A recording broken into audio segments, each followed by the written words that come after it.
tudo bem? O podcast de saúde e bem-estar.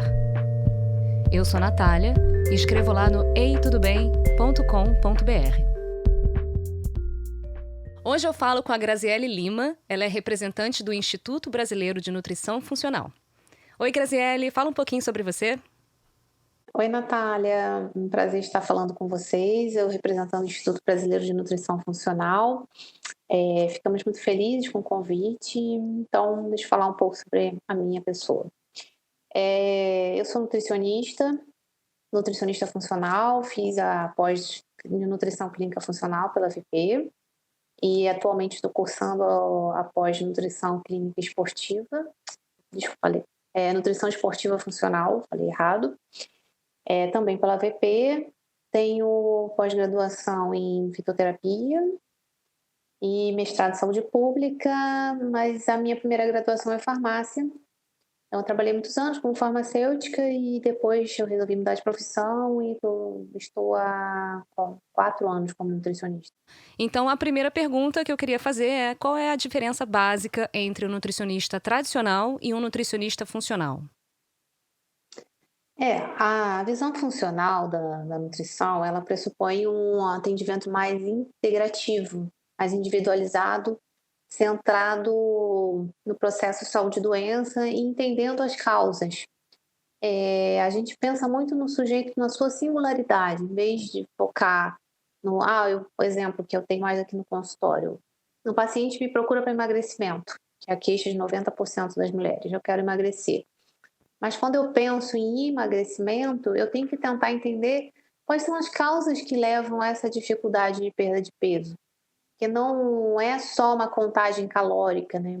Então, o nutricionista clássico, ele tem aquela formação mais focada na contagem de caloria, numa avaliação física, focada mais na parte matemática do indivíduo. E a gente sabe que as pessoas têm suas singularidades, têm suas histórias pregressas, histórico familiar, doenças de base.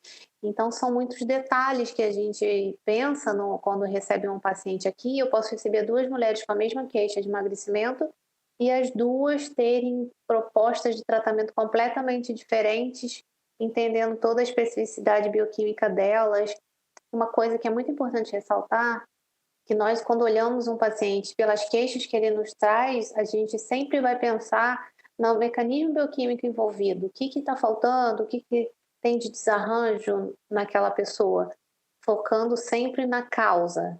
Esse eu acho que é um ponto muito importante da funcional.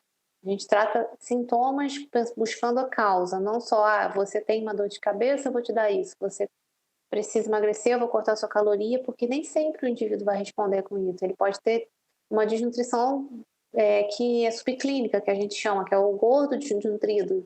É uma visão que a gente tinha antigamente do gordo, como gordos que não era desnutrido e o desnutrido era muito magro, mas a gente tem pessoas gordas e desnutridas. Não entender toda essa complexidade, porque o objetivo fundamental da nutrição funcional é restabelecer a vitalidade positiva, que é a saúde integral, com ausência de doenças, né? E você modulando nutrientes e fitoquímicos para que o indivíduo consiga desempenhar suas funções vitais. E você falou então que na funcional tem uma análise bem específica das necessidades do paciente, né? Sim. Como que vocês fazem essa análise? Nós temos uma ferramenta de avaliação chamada Teia da Nutrição Funcional. Então, a partir do questionário de rastreamento metabólico, que é um questionário padronizado pelo Instituto de Medicina Funcional dos Estados Unidos, que foi onde começou esse movimento da medicina funcional, que para cá foi traduzido para a nutrição funcional. Esse questionário é um rastreio de sinais e sintomas, e a partir desses sinais e sintomas, nós colocamos os pontos mais relevantes na teia e complementamos a anamnese do paciente com perguntas como antecedentes familiares, como ambiente intrauterino, doenças gestacionais da mãe, né? E amamentação, tipo de parto, doenças de infância e Mas o estilo de vida atual, nós fechamos essa teia, analisando de acordo com esses sinais e sintomas e buscando os pontos de maior desequilíbrio. Então, lá você vai ter o ponto do estresse, estresse oxidativo, você tem o ponto da assimilação, o ponto de defesa e reparo, da comunicação, da biotransformação. Então, pensando assim de uma forma mais simples, como eu explico para o paciente, a assimilação está relacionada com o intestino, é o que eu mais vejo hoje. São pessoas que pontuam, tem muitas queixas gastrointestinais, nós elencamos isso dentro desse ponto e trabalhamos mais ele.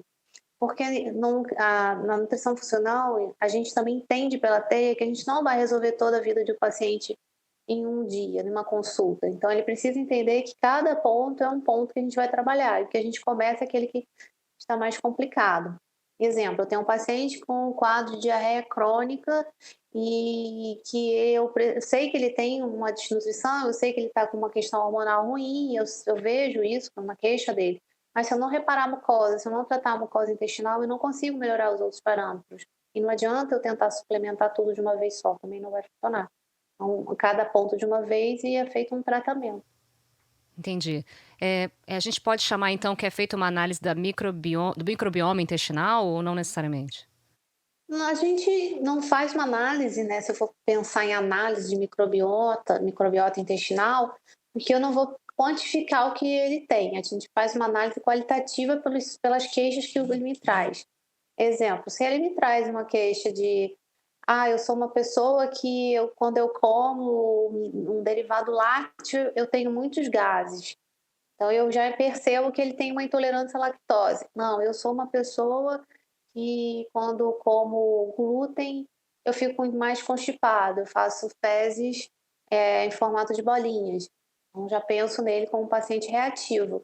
Então é muito qualitativo pelo que ele me traz de sinais e sintomas, a reatividade a alguns alimentos e outros alimentos que a pessoa fala assim: esses aí eu posso comer à vontade, eu não sinto nada, eu não sinto gases.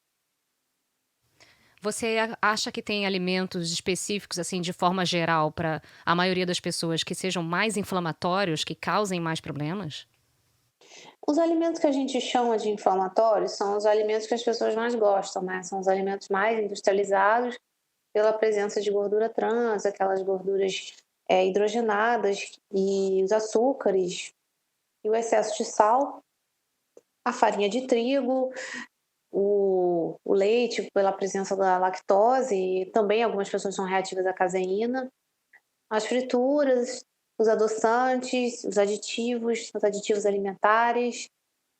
E o álcool, né. O álcool hoje a gente não considera como alimento, né, mas o álcool é um grande vilão também nesse processo de alimentos mais inflamatórios, porque o álcool vem acompanhado de alguma coisa que a pessoa come, né. Só não toma, não bebe sem comer nada. Eu digo para você que se a gente for pensar em alimento inflamatório, a gente tem que pensar também quem é esse paciente, porque algumas pessoas não vão reagir ao glúten. Elas vão ter uma tolerância muito maior que outras. E ao passo também que tudo é muito dose dependente. O quanto eu como? Eu como glúten de manhã e não como no resto do dia. Eu como glúten de vez em quando. Acontece que hoje, por que se fala tanto em glúten? Porque as pessoas comem glúten em todas as refeições. E essa exposição contínua ao mesmo alimento, sem rotacionar, sem variabilidade, sem nutrientes adequados, ela acaba levando este quadro de resposta inflamatória de um alimento. E os alimentos industrializados, a maior parte deles é gordura com sal ou açúcar com sal. E esse é o padrão, faz estimular a gula, a compulsão. Então, cada vez mais nós atendemos pessoas que comem alimentos industrializados várias vezes ao dia também, rico em sal, rico em açúcar, rico em gordura, e que caracterizando ainda mais o caráter inflamatório dessa dieta.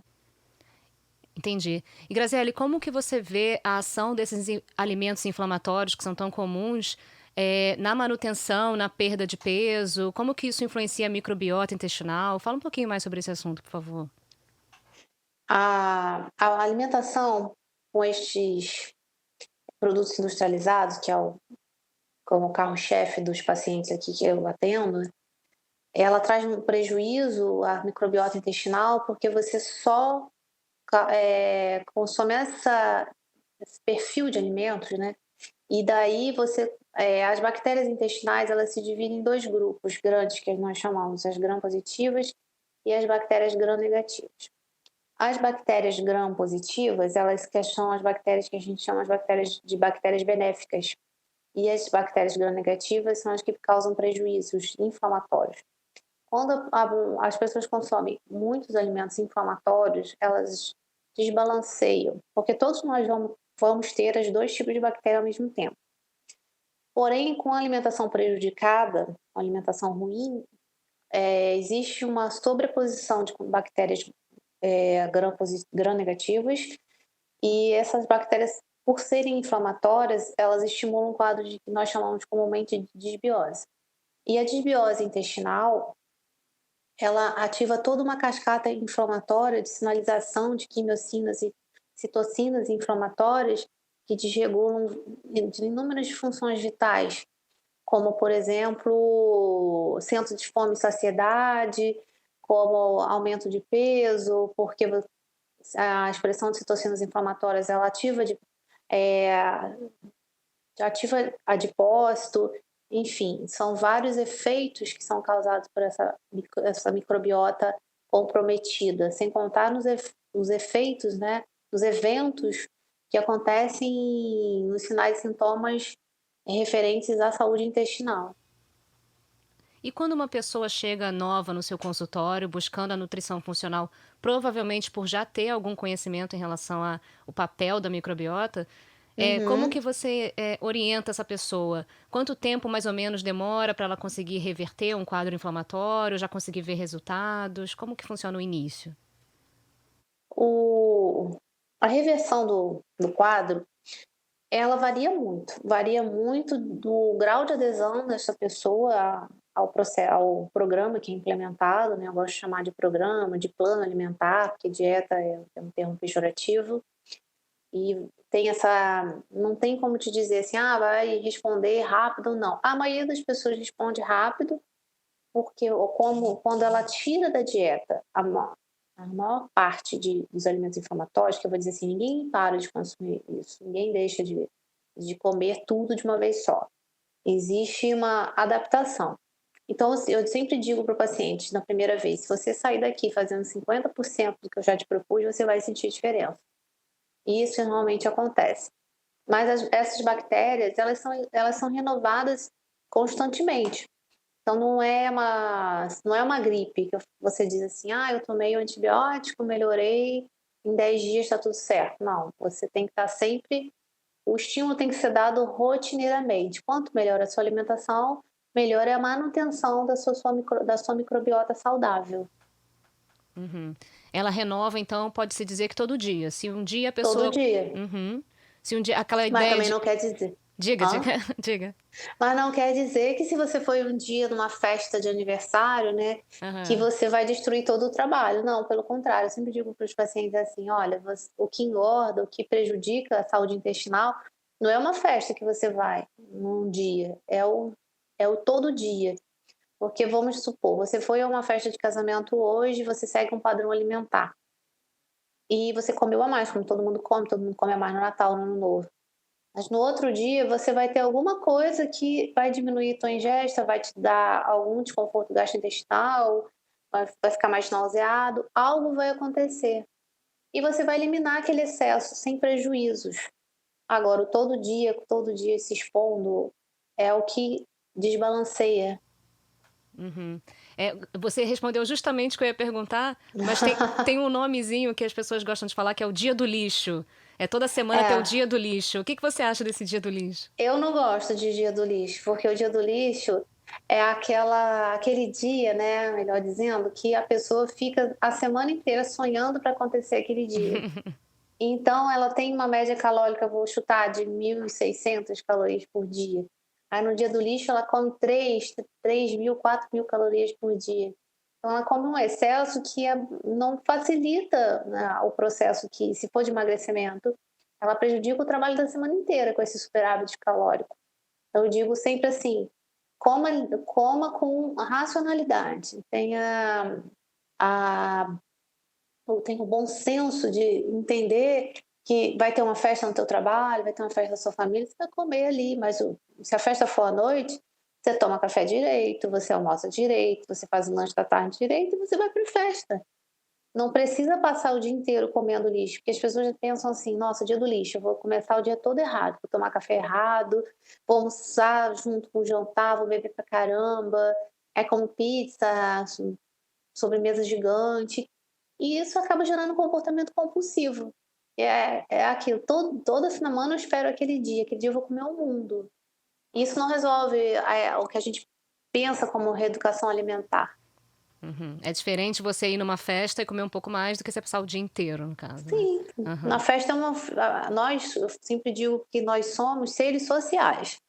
Nós comer, né, comer é um ato que é social, é cultural, é político, é econômico, é muito mais do que só comer, só nutrir célula, né. Nós temos, situações nas quais nós vamos ter convívio social que vai nos colocar numa situação de comer algo que a gente às vezes não come no dia a dia, que não tem que comer mesmo.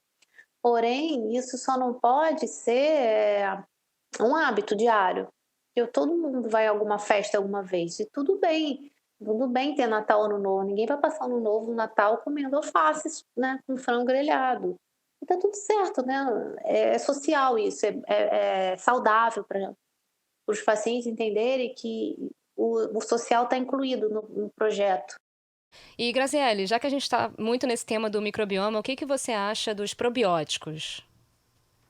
Os probióticos são o micro-organismo dado, né, de forma atenuada, e eles ajudam a colonizar o intestino. E o que eu acho? Atualmente, na minha prática, eu não uso tanto, eu já usei muito probiótico, né. No início, quando eu comecei a atender, eu fazia probiótico para todo mundo, porque eu achava que ele era a melhor coisa do mundo. E com o tempo e com o estudo, com o aprofundamento, eu fui vendo que a maioria dos pacientes responde bem sem o probiótico. Com a mudança da característica da dieta, com a inclusão de mais alimentos prebióticos, eu consigo fortalecer as bactérias gram-positivas que eu tenho no intestino e suprimir as gram-negativas. E também tem uma coisa muito importante, muitos pacientes reagem com probiótico, porque se a mucosa estiver lesada, se não tiver íntegra, ela piora ainda mais o estado inflamatório. Eu uso com bastante parcimônia, em alguns casos de doença autoimune, e às vezes eu uso os biomamps, que são outra categoria, que são os lisados bacterianos, né, são fragmentos. O meu único limitante disso é o valor. E assim, quando o paciente gosta muito de probiótico, eu percebo que ele faz questão disso, eu peço para ele colocar num chá, um chá aquecido, porque aí eu vou ter um efeito semelhante ao do biomamp, que é o lisado bacteriano. Então, assim, eu uso com parcimônia, mas ele não é aquilo que se atribuía muito tempo, um pouco tempo atrás, muito não, um pouco tempo atrás, de que tudo se resolvia com probiótico. O probiótico era a melhor coisa do mundo. E não, resolve mesmo é a mudança do caráter da dieta. Quanto mais vegetal você come, mais alimento prebiótico você dá. Quanto mais gordura boa você come, mais você favorece a bactéria.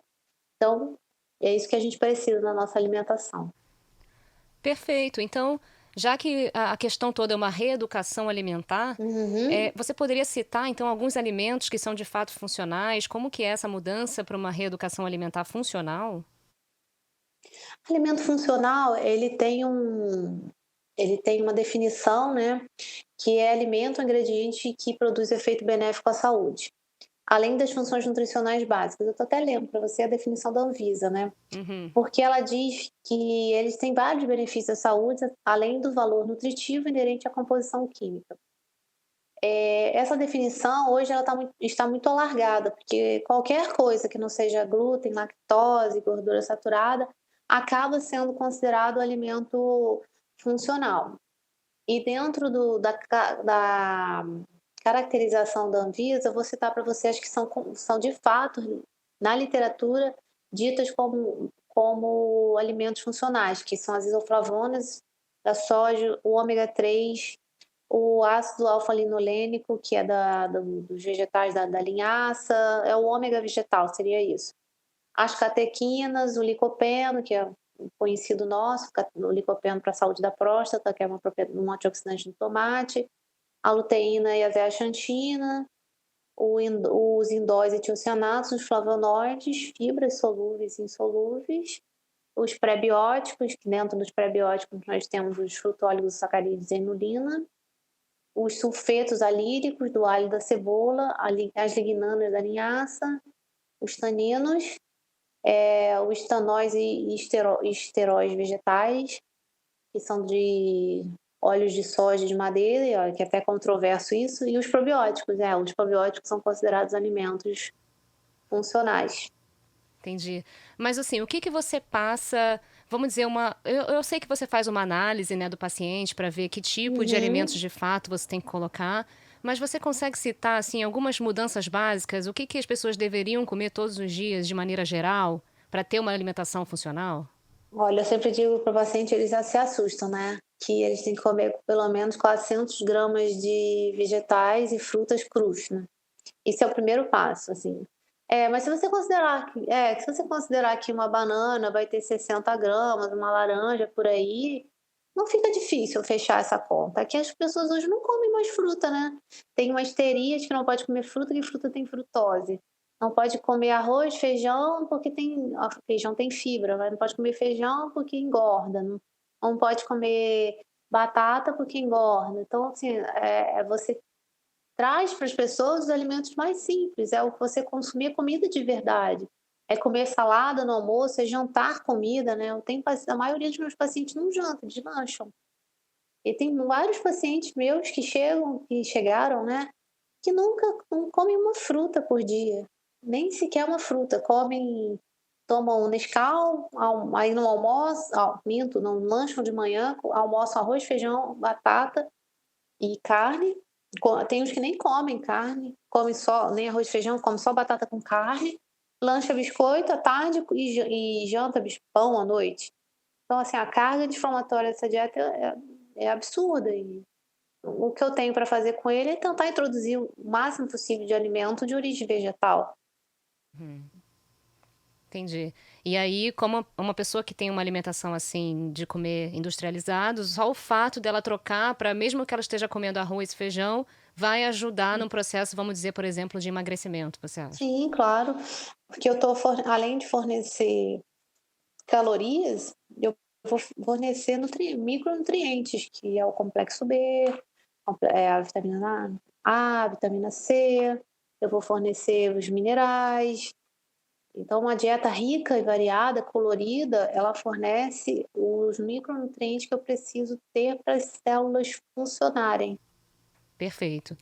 E Graziele, você acha que tem algum grupo de pessoas com características específicas, ou doenças, ou transtornos, ou qualquer questão, que se beneficie mais através da nutrição funcional do que da nutrição tradicional? A nutrição funcional é para todo mundo, né? Eu sempre digo que ela é desde o planejamento do bebê até a gestação, na gestação, na infância, na adolescência, até a morte do indivíduo. Ela permeia todos os ciclos da vida, né? E ela é integrativa, ela é capaz de cuidar do indivíduo num processo de adoecimento mais ou menos severo, bem como manutenção da saúde. É difícil aparecer esse paciente que fala assim: "Ah, eu só quero ver se eu estou fazendo tudo direitinho e eu busco longevidade, eu busco ser um velhinho saudável". Mas é assim, não tem uma diferenciação entre um grupo A ou B que vá ser melhor, amparado, não. Uhum. É para todo mundo. Entendi. E finalizando para nós, pessoas comuns, como é que você acha que a gente no nosso dia a dia, na nossa vida real, consegue analisar os alimentos que fazem bem ou que fazem mal pra gente? Como que você indica isso pra pessoa totalmente leiga no assunto? Eu sempre brinco que, assim, dependendo da idade da pessoa, né, vamos dizer que da minha idade, né, entre os 35 e 40, né, todos nós tivemos avós que comiam comida de verdade. Aí eu falo assim: "Olha, se você não tem mais avós, pergunta para o teu pai, para tua mãe, ou se eles forem vivos, pergunte a eles o que eles comem, o que eles comiam, qual é a visão que eles têm de alimento", porque aí você vai entender que o que mudou foi o conceito de alimentação, né. Então, a gente precisa comer o simples, é o básico. é a comida do dia a dia, é comida caseira, é comida bem feita, não precisa de muita sofisticação, precisa só ser, feita com um alimento de preferência orgânico, né, que eu sei que ainda não é um alimento tão acessível, mas é uma realidade que os agrotóxicos poluem o meio ambiente, que eles são nocivos à nossa saúde. Então comer limpo, comer sem agrotóxico, comer mais em casa, desembale menos e descasque mais, tentar comer mais fruta do que biscoito, né, trocar um lanchinho de um suco de caixinha por mastigar uma fruta, ou uma água de coco in natura, né, ter uma relação mais saudável com o alimento. Acho que esse que é o simples, acho que se perdeu a noção do simples, porque hoje em dia comer é uma coisa tão complicada, é tanto detalhe, né, eu brinco com os pacientes assim, você não vai me passar aquelas coisas esquisitas não", eu falei: "Não, eu não vou passar para você pó de borboleta do Himalaia, asa de barata do não sei não, do Afeganistão, não, é comida que tem aqui, que você compra no mercado, que você vai fazer, que você vai gastar menos comprando", que a indústria também de suplementos, de comidinhas funcionais, tá, entre aspas, né, ela também cresceu e ela vem com muito lixo para as pessoas. Tem muita coisa que parece que é saudável, parece que é muito boa, mas não é, e o público leigo vai ter dificuldade de identificar isso, né. O que que tem aqui uma lista de ingredientes enorme, não vou saber se isso é bom ou ruim. Aí na dúvida, assim, viu um nome estranho que não reconhece, não compra. Porque assim, o que a gente sabe o que que tem, né, o que que é farinha de trigo, o que que é açúcar, o que que é leite, né, ou alguma coisa de um iogurte, a gente sabe o que que vai ter. O que que tem que ter no iogurte? Iogurte, né, só, mais nada. Se tem mais muita coisa com nome estranho, não é iogurte, é qualquer coisa lá misturada. Assim como você vai comprar um biscoito, né, existem marcas de biscoito que são biscoitos honestos, né, até de marca orgânica. Você vai ver lá, tem farinha de aveia, tem semente de linhaça, isso aí são ingredientes que são honestos. Agora tem lá ricinoato de não sei o quê, nã isso não é uma coisa que é saudável pra gente. Gordura de palma, não são coisas que a gente precisa na nossa alimentação. Uhum. Então é ler mais os rótulos e ter mais É, consciência de uhum. tentar entender mais os rótulos, assim, e na dúvida como uma banana. Como uma fruta, porque banana vai ser banana em qualquer lugar do mundo. Comer uma banana com aveia, comer uma maçã, comer uma coisa simples, tomar um iogurte que é feito com apenas 2 ingredientes, que é o iogurte e o fermento, agregar uma fruta a esse iogurte, porque eu vejo esses pacientes adoram iogurte, mas eles não gostam de iogurte mesmo, eles gostam daquele produto industrializado cheio de coisa dentro, daquele que valia por um bifinho, né, porque tem Uhum. muito adulto que toma. E ali tem tanta coisa que aquilo não é saudável para ninguém, mas se você pegar um iogurte desse com 2 ingredientes, colocar uma colher de mel, agregar uma fruta, uma aveia, enfim, você torna aquele alimento um alimento nutritivo. Aí Uhum. sim, você vai consumir um iogurte de verdade. E as Uhum. combinações são infinitas de maneiras que você tem de apresentar um alimento para as pessoas. Maravilha. Então tá, Graziele, muito obrigada pela sua participação, por tirar as dúvidas aqui do que é uma nutrição funcional. Obrigada pela participação. Obrigada a você, Natália.